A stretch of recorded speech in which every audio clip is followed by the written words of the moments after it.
sihleli nomphathiswa wamashishini nophuhliso unkosikazi uStella Ndabeni-Abrahams nalapha za kusicacisela banzi kwencedo lwesebe lakhe ngokuphathelene nabo banamashishini asakhasayo kweli. Mphathiswa, masikubulise sikwamkele, sibulele kakhulu ngokusabela ikhwelo lethu. Ingaba isebe lakho libanceda njani abasomashishini sigqibo ukubabona ngoku kunceda amashishini abo ukuze aphuhle adlulele nakwinqanaba elingentle? Masibulise kuwelisa, sibulise nakubabukeli kwindawo ngeendaba babukele kuzo.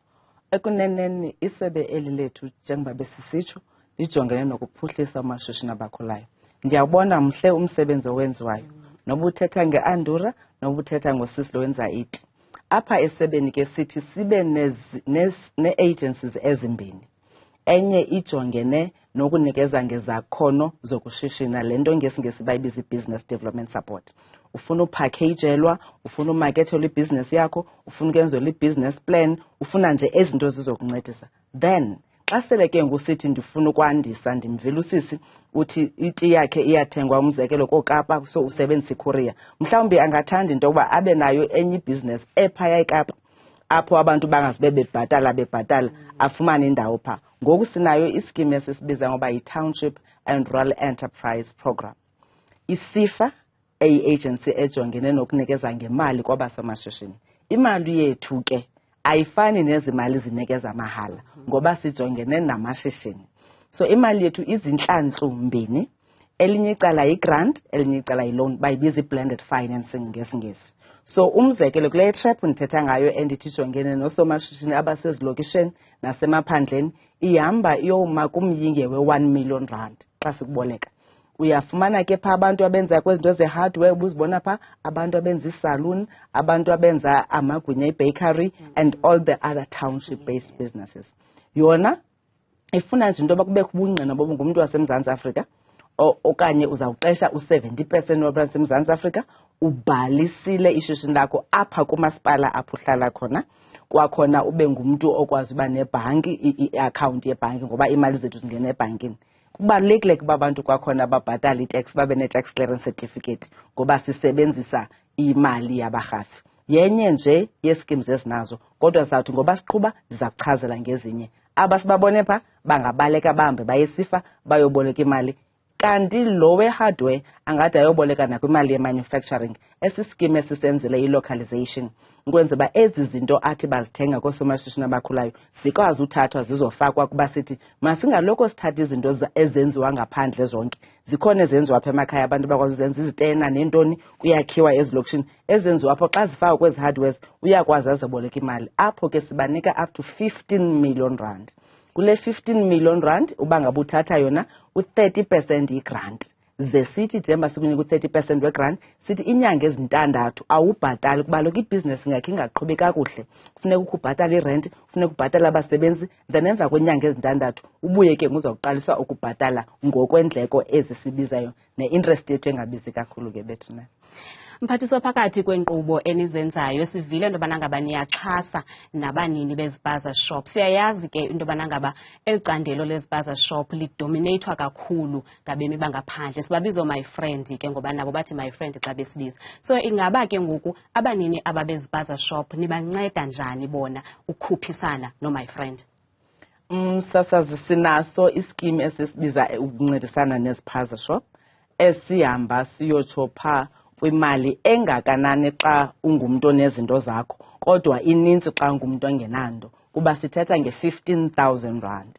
But kule 15,000 rand, enye i-component ye-grant njengoba bendisitsho, enye yeye-loan. Yenzeka ngolu hlobo ke. Kufuneka ube unobungqina bento yokuba unaso isiphazo siqalileyo, at least ebesisebenza for iinyanga ezintandathu. Le nto yenze into yoba umntu angaveli enguStella azosiqhatha athi ndinesiphaza athathe imali ayoyitya engenaso isiphaza. Xa une-6 months noko xa siyohlola nathi bazawutsho abantu abayithengi iti kuwe nentontoni. Njengoba unezo zinto ke, njengoba bendichazela nasekuqaleni ubume bokuhlala kwakho, sinika abantu imali, abantu baseMzantsi Afrika. Kwezi ziphaza njengoba usithi zi-occupywa ixesha elininzi ngabantu bokufika, ikwangabantu bethu abe-property abanikezela i-lease agreements. Akukho nto irongo ke ukuba abantu bokufika elizweni benze ushishino, kodwa kunomthetho kweli lizwe elithi abantu amabafumane ivisa yokwenza ibhizinesi ngabantu abazotyala imali eyi-5 million rand. Ngoko ke xa ungumhlali okanye usomashishini one-properties kufuneka uqinisekise into yoba xa unikezela lo mntu uzorenta kule ndawo ubujonga imali ekhawulezileyo umjonge into yoba ulapho ngokomthetho unencwadi zokushishina ngokomthetho oluzulitho. Okwesibini kufuneka siqiniseke into yoba umntu ubhalisile kwamasipala abe ne-permit. Yiyo ke esenza into yoba sikwazi ukulandelela uba singabazi abantu esithi bathengisa into ethile apha eMzantsi Afrika bathengisela bani. Sithi naxa sifika ezincwadini ngokuba ezinto zongakhathali zabantu abangabhalisiyo ngelinye ixesha siyababona abantu abafuna ukuza noburhalo rhume elizweni bafike bafake izinto zabo ngenxa yoba mna ndijonga into yoba hayi barenta kum ndifumana imali. So laba besiphaza njengoba sibanike support sithi qiniseka ngezi mpepha uba zikhona ningabantu baseMzantsi Afrika. Nditshilo ndathi 15,000 rand bahambe bayothenga kwindawo bathenga kuzo kodwa bayakwazi ukuba xa befuna u-upgrade ba-upgrade benyukele. Le program yesiphaza shop inxalenye yale bendisithi yeyelokishi kunye namaphandle itrap ngelifutshane.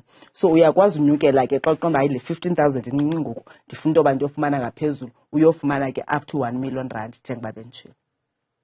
Mphathiswa, masincome zininzi kakhulu iinkqubo enizenzayo. Siyayazi ubana ngaba zikhona le nkqubo enizixhasayo ezifana nee-bakeries nezilarha. Ingaba mhlawumbi uhamba njani lo mcimbini, baxhasa njani? Usichazele nangezinye iinkqubo enizenzayo. I-trap le bendithetha ngayo phantsi kwayo ineziphaza shops, ine-saloons, ine-butchery, abantu abavuma ifamasi ezincinci ezilokishini. Zonke nje izinto zithengwayo elokishini nezinye esikwazi ufumaneka. Zonke imicelimingeni yazo andifuna uqala ndithethe ngemicelimingeni ebanga uba bangakwazi ukufumana izimali because iibhizinesi ezikhoyo ekuhlaleni but abantu bethu abaninzi abakuthanda ubhalisa iibhizinesi zabo. Yinto ebenza ke le bangakwazi ukufumana le mali. Nditshilo ekuqaleni xa ndithetha into yoba le mali siyisebenzisayo yabarhafi. Kubalulekile ke ukuba sikwazi into yoba ubhalisile noba ibhizinesi yakho ayenzi kakuhle kangoba udutekswe. USARS ubeka imiyinge ethile, une-special dispensation senobhizinesi abasakhulayo ngokwerhafu. Ndi-emphasize le nto because wena mphulaphuli nawe ubukeleyo emakhaya uzawufuna uvuka uhambe uyo-aplaya. Kubalulekile into yoba uqiniseke into yoba unayo i-ID yakho, unayo i-permit yakwamasipala. Uba una-permit ucela umasipala akubhalele into ethi ukhona ngumhlali. Unayo into yokuba uqiniseke into yoba uyibhalisile ibhizinesi yakho kuba funeka siziformalize njengoba bendisitsho ukanti wenza i-tax clearance certificate yakho. Ezi zinto ke zikwenza into yoba ungayivula isaluni yakho, ungayivula ibutshari yakho ngoba oyikwenzayo uya kwiofisi kaSIDA xa ungena accountant yakho. Uyahamba eofisini kaSIDA uthi ndicela nindenzele i-business plan ngoba ndifuna uaplayela kule program.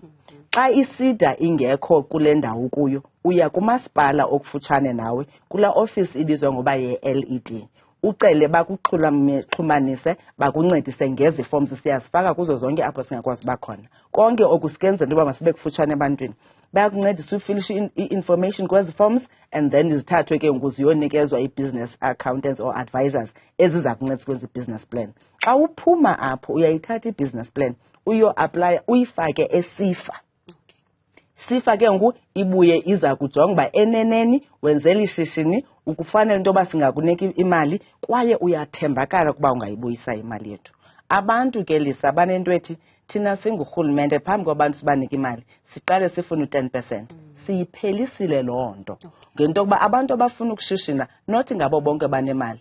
Singathi ngoxa uzofuna i-1 million rand une-idea esiyibonayo uba ingancedisa uzayithatha 100,000 ebhankini yakho ngoba andinayo namhle lapha nayo ne-10,000 rand. Ngosathi masiyisusekelo into yokuba kufuneka sikhuthaze uphuhliso loosomashishini. Kodwa xa ungumntu onetyala for example ukwi-credit bureau ngokuba kaloku ii-license ezi si-operate ngazo nathi kufuneka zingathathwa khona ukuze singakwazi uncedisa oosomashishini. Xa ungumntu ke ngoku-credit bureau sithi ke qiniseka into yoba wenza isivumelwano nalo mntu umtyalayo ukwazi ukumbhatala ngenyanga ezintathu kuba kuza kuthiwa senza le nto kuthiwa yi-reckless lending xa sikunikeza imali ubonakala uba ukwazi ubhatala. Okwethu ke njengorhulumente especially kwi-DFI asinaxanduva lokupanisha abantu abafuna ukushishina. Asisebenzi njengabanye abantu bebhanki. Okwethu kukuphuhlisa kukuncedisa into yoba yenza le nale uhambe uyobhala phaa nesokuvumelana then sikwazi ukunika ukuba ngabe uyakhwalifaya. Yenye yeenkqubo esinazo.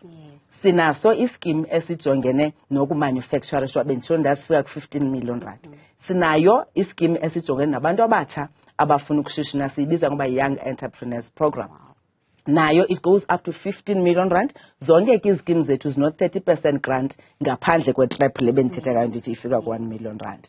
Xa usuka kuleyo uyakwazi into yokuba uhambe uyofumana kwesiya sisibiza ngoba i-informal and micro enterprise development program, ijongene nabasomashishini ba-informal, oomama Madlamini abahlala erenkini, abazithengisela amagwinya wabo, oobhuti abazenzela izinto zabo zokucheba ingca nentontoni. So ngelinye ixesha abo siyathi ke sibanikeze isupport eqala kumyinge we-500 rand uyokutsho phaa kwi-40,000 rand. Babhalisa kwamasipala kwi-ofisi ye-LED, Local Economic Development Office kwamasipala. Besakubhaliswa phaa umasipala uyayithatha uyithumela eSida okanye uyithumela kuthi esebeni directly. Isebe likhupha abantu lihambe liyokuba treyina ukushishina kuba sifuna unikezela abantu izixhobo bengakwazi ukushishina. Ungakwazi ukuthunga kodwa le nto ayikwenzi ube ngusomashishini.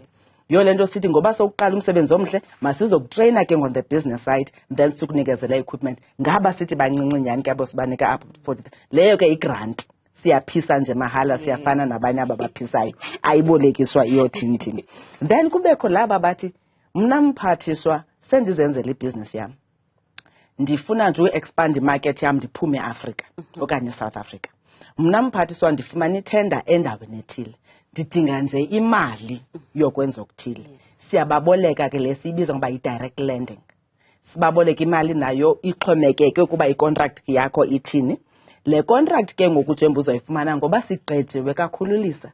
Abantu njengoba sibaboleka le mali befumene icontract emsebenzini yethi bazafumana imali ethile yokwenza le tender, batshintshe ibank account, bangayibhatali imali yethu. Sibethwe ke ngothina yi-National Treasury ingasiniki imali. Ngosithi ke ngokuze sikunikezele imali, thatha umuntu lo ukuqeshileyo ukunika itender avume ukusayina nathi into yoba le mali iza kuyimali enga, thina sikuboleka imali enga, ngoko xa bebhatala bazawuthatha yethu ize kuthi khona ukuze uqhubeleke nomsebenzi wakho sibe nemali yohamba sikwenza ezinye izinto. Ukanti xa uphumela ngaphandle sithi sinyanzelekile sibancedisa abantu kule nto ye-market access. Abanye baya-exporter, so si-provider i-business development support through iSida. Abantu abangomama ke ngokuba ngaba abaninzi elizweni, ngokuba amakhaya amanintsi ajongene nabantu abangomama, sinenkqubo esiyibiza ngoba yi-she trades, apho ijongana nolungisa la mashishini oomama sibathathe sibase kumazwe ngamazwe khona ukuze ii-products zabo zibe zingabonwa bafumane imarket benze kube kuhle kube njeya. Omnye uthi mphathiswa ndifumene itender yokwenza indlu zabantwana, i-student res. Ayikwazi into yoba imali endinayo yenele, incinci mphathiswa naleyo iofarishayo wena kuba mphathiswa eyenu iphela ku-15 million rand, mna ndidinga 150 million rand. So bayakwazi uza kuthi sijonge zonke izinto bamele uba sizijonge, sibone into yoba singahamba thina siphele apha, then ugqithele ebhankini oyo-aplayela kuyo. Xa u-aplayela kula bhenki ngothina sithi siyazimisa into yokuba njengoba uzoboleka elityala siza kuncedisa bangakunika, siyadiriska ngokwesingesi, so that ibhanki ingathi hayi asikwazi ubanceda ngoba heyi oosomashishini abakhulayo bayirisk enkulu. So singena sikumele phayana kodwa ke ibhanki ilandelela izinto nathi sijonge izinto khona ukwazi ubhatala ityala lebhanki okanye sikuriferishele umzekelo kwi-NEF okanye kwi-IDC. Le nto bayibiza ngoba yi-credit guarantee yenziwa kwikhula ke yona ke ephaphantsi kwesifa. Zonke ke ezinqobo msasazi ukuba ngaba ungumntu owonqenayo ukuhamba ngeenyawo zakho, uneselula yakho, uyahamba nje uye phaa kuGoogle nkosi yam, ufike ufake usifa uba ufuna imali, uncediswa ngemali, www.sefa.org.za.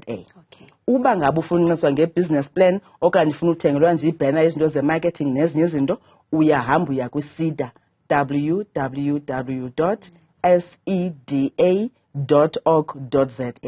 Ngumntu owonqenayo kofana noStella, awufuni uhamba ube uyokhwaza ngosisi eofisini, uyaba-imeyilela. Uyapha ujonga kufuneka ntoni, uba-imeyilele, uyilandele. Ukanti uyakwazi usilandela nakumaphepha wethu apho al-social media, kuTwitter, kuFacebook, uyasifumana silisebe Department of Small Business Development, okanye ufumane isifa as in Small Enterprise Development Agency or Small Enterprise Finance Agency xa ingusifa. Mphathiswa, kuzo zonke ezi nkqubo uzibalileyo, kumsomashishini ngoku osibukeleyo ngeli xesha othi mna nantsi i-business plan yam phambi kwam, nothi sele ndiyifakile seyingaphambili nesicelo sam sofumana inkxaso-mali kumphathiswa, ingabithatha ixesha elingakanani? Heyi ayilisa ke uThixo masincede apha. ngoba sisathatha ixesha elide. Yinto ethe yareyizwa ngoosomashishini apho besihamba khona ukuthi mphathiswa nangona thina siyifumene kodwa uyafumanisa into yoba nithathe iinyanga ezi-8 nithathe unyaka ukuze nisinikeze, and ke ngoku we are trying to close that gap. Yile nto sithe ke ngoku isifa mayipartnerishe nabantu abanee-platforms ezikwazi into yoba zingashortenisa the period ngoba bayasokola abantu. Kodwa ndiyafuna into yoba nomntu osefakile bazijonge. Yile nto ndithi mabaqale bayojonga phaa kwiwebsite kufuneka ntoni, kuba uyifumanisa uba abantu ba-aplayile eneneni kodwa izinto ekuthiwa mabazilandele bazifake abazifakanga, okanye umntu angatsho noba uaplaya kwesiphi scheme. Xa uzofuna umsebenzi lisa apha e-TV njengosebenza e-TV uyazazi ufuna ufunda indaba wena okanye ufuna uba ngucameraman, awuceli nje umsebenzi. So sithi nabo njengoba bezofuna imali, njengoba ndithi kukho ezi programs zininzi bendizibala apha, so kufuneka umntu azazi uba mna ndiboleka imali kulena so that i-application iye kakuhle, ajonge futhi uba yintoni efunekayo. Xa sesifakile ngoba njengoba benditshilo banintsi abazifakile kucothwe basilandelele ke ngoku. Ndiye ndithi ke njengoba kukhwazwa nkosi yam bangasikhwaza nakumaphepha lakhoyo kwi-social media, basikhwaze kwii-email zethu, basixine nje kuyo yonke indawo abakwazi usixina kuyo, silandelele amagosa wethu. Besivumelene ngento yokuba akumelanga into yoba umntu ahlale engakhange afumane impendulo ethi sisaqwalasela isicelo sakho ehlisi kude kubethe i-4 weeks.